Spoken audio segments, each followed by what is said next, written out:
ආයුබෝවන් ඔයාලා සියලු දෙනාටම අදත් ඔයාලා එකතු වෙලා ඉන්නේ Sony YouTube channel එකත් එක්ක ගොඩක් කට්ටිය අහලා තිබ්බේ ප්‍රශ්න කීපයකට උත්තර දෙන්න තමයි අද සූදානම් වෙන්නේ. පොඩි වීඩියෝ එකක්. වීඩියෝ එක ඉවරනකම් බලන්න.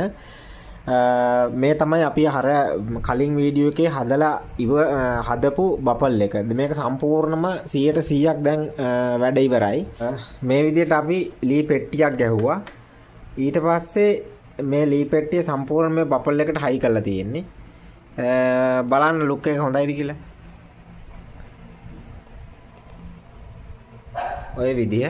ඊට පස්සේ මේ වයර් දෙක තමයි පවර් සප්ලයි එක. දැන් ගොඩක් කට්ටියට අහලා තිබ්බේ ප්‍රශ්න කිහිපයකට තමයි මේ උත්තර දෙන්නේ.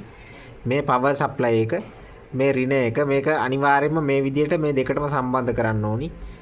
මේ ධන වයර් එක ඒක තනියෙන් සම්බන්ධ කරන්න ඕනේ. මේ AUX කේබල් එක ඒක තමයි PC එක හරහා ෆෝන් එකට කනෙක්ට් කරන්නේ.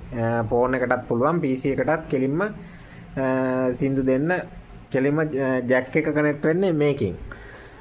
ඊට පස්සේ මම ඉස්සෙල්ලා වීඩියෝ එකේ කිව්වා මේ වෝට් 12යි දෙන්න ඕනි කියලා. නමුත් ඒක වෝට් 20ක් 16ක් 20ක් වගේ වුණාට ප්‍රශ්නයක් නැහැ. එතකොට තමයි හොඳටම ක්වොලිටි එන්නේ. ඒකත් මතක තියාගන්න. සුපිරි ලුක් එකක් තියෙනවා. සාමාන්‍යයෙන් අඩි 2.5 වගේ උසයි බපල් එක. 2.5ක් විතර.